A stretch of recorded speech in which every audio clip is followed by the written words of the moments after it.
좋은 아침입니다. 고린도전서 7장 29절에서 40절 말씀 보도록 하겠습니다. 29절 형제들아 내가 이 말을 하노니 그때가 단축하여 진 고로 이후부터 안에 있는 자들은 없는 자같이 하며 30절 우는 자들은 울지 않는 자같이 하며 기쁜 자들은 기쁘지 않은 자같이 하며 매매하는 자들은 없는 자같이 하며 31절 세상 물건을 쓰는 자들은 다 쓰지 못할 자같이 하라. 이 세상의 외형은 지나감이니라. 바울은 말세를 사는 신자의 삶의 태도에 대해서 이렇게 권면을 하고 있습니다. 그때가 단축하여 진 고로, 여러분 주님 오실 때가 반드시 있을 것이고 지금은 점점 그때가 단축되어집니다. 물론 바울도 이렇게 이야기했지만 지금 저희들이 피부로 느끼는 것은 그보다는 훨씬 더 강한 것입니다. 우리는 지난 그 계절에 그동안 한 번도 경험하지 못했던 갑작스러운 폭우랄지 또 뭐 강력한 태풍이랄지 이런 것들을 경험하고 있습니다.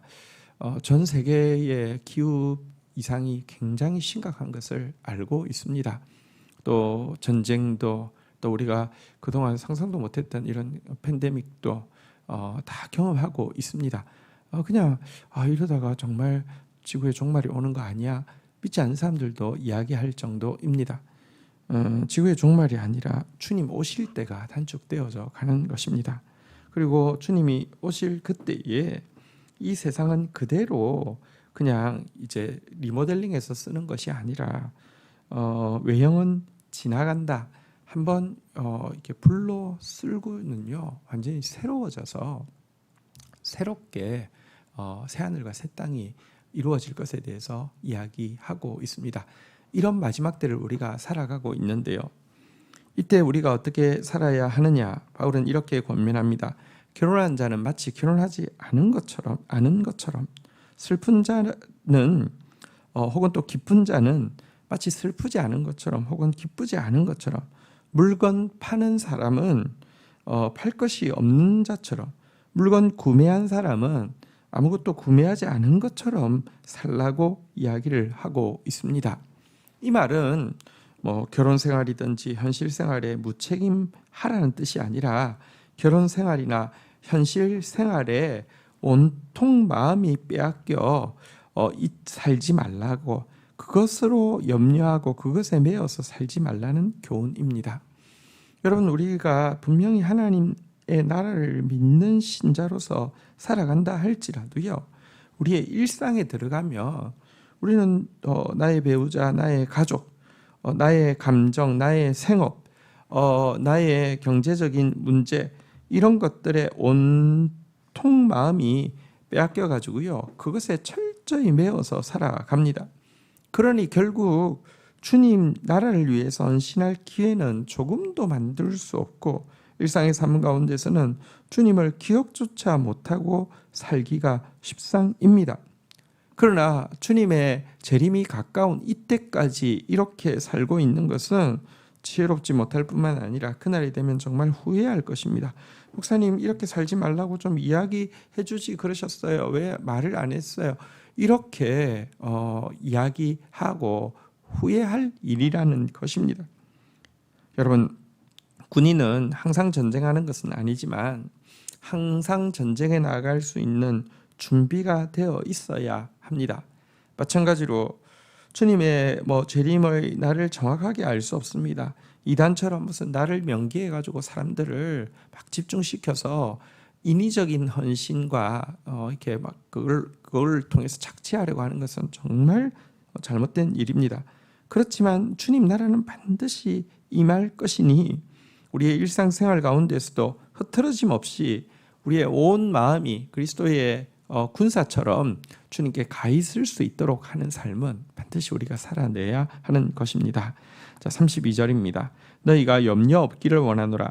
장가가지 않은 자는 주의 일을 염려하여 어찌하여 주를 기쁘시게 할까 하되 33절 장가간 자는 세상 일을 염려하여 어찌하여 아내를 기쁘게 할까 하여 34절 마음이 갈라지며 시집가지 아니한 자와 처녀는 주의 일을 염려하여 몸과 영을 다 거룩하게 하려 하되 시집간 자는 세상 일을 염려하여 어찌하여야 남편을 기쁘게 할까 하느니라. 35절 내가 이것을 말하면 너희의 유익을 위하며 너희에게 올무를 놓으려 함이 아니니 오직 너희로 하여금 이치에 합당하게 하여 흩어짐이 없이 주를 섬기게 하려 함이라.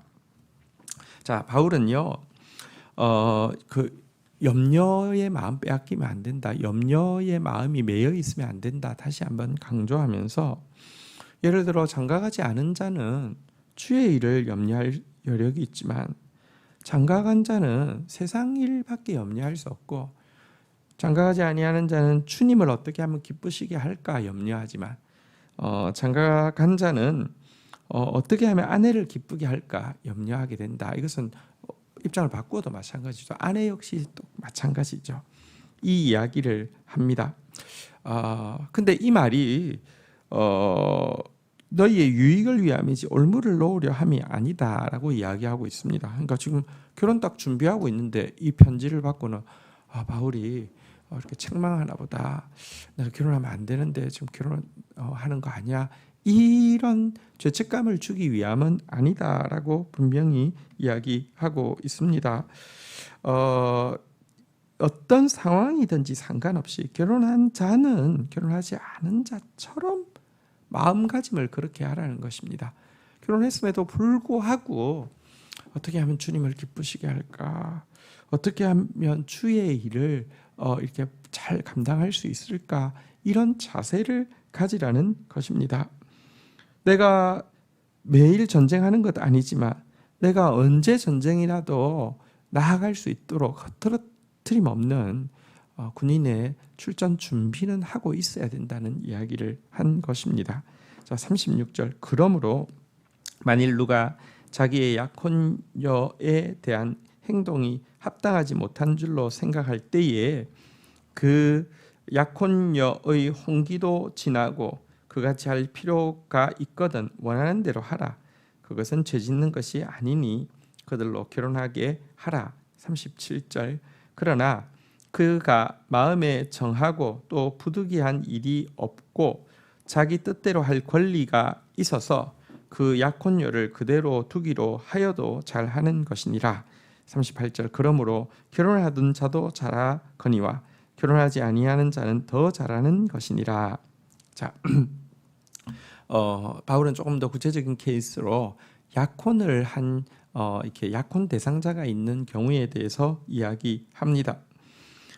약혼 대상자가 있고 예를 들면 약혼녀 같은 경우는 지금 홍기가 차서 지나가고 있고 또 결혼을 원하고 있다고 하면 약혼한 남자는 결혼하라고 이야기를 하고 있습니다.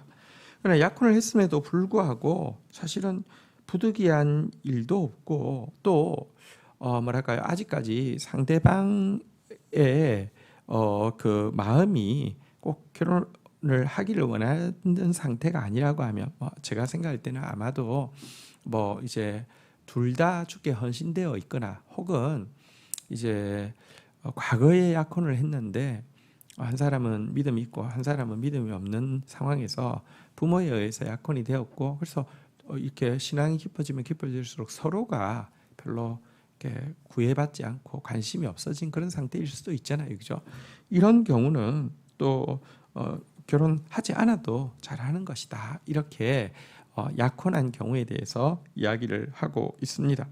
다시 말하면 상대방을 배려하고 또 하기 위해서 결혼을 한 것도 잘한 것이고 또 내가 자유롭게 결정할 수 있는 상황에서 주님을 위해서 결혼하지 않는 것도 잘한 것이다 이렇게 이야기를 한 것입니다. 이제 그 29절은요 과부에 대한 내용입니다. 아내는 그 남편이 살아 있는 동안에 매여 있다가 남편이 죽으면 자유로워 자기 뜻대로 시집갈 것이나 주 안에서만 할 것이니라.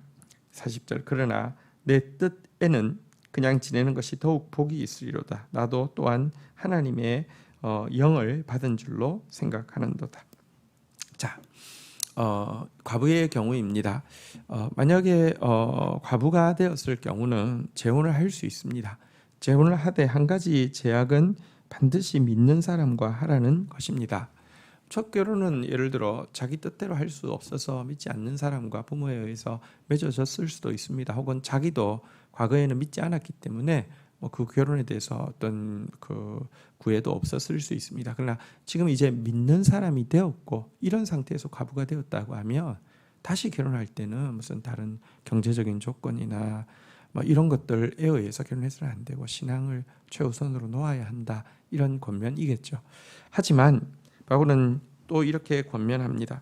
그런데 과부의 경우에는 만약 결혼하지 않고 그냥 지낸다고 하면 나는 훨씬 잘한 일이라고 말하고 싶다라고 이야기하면서 나도 하나님의 영을 받은 줄로 생각하노라.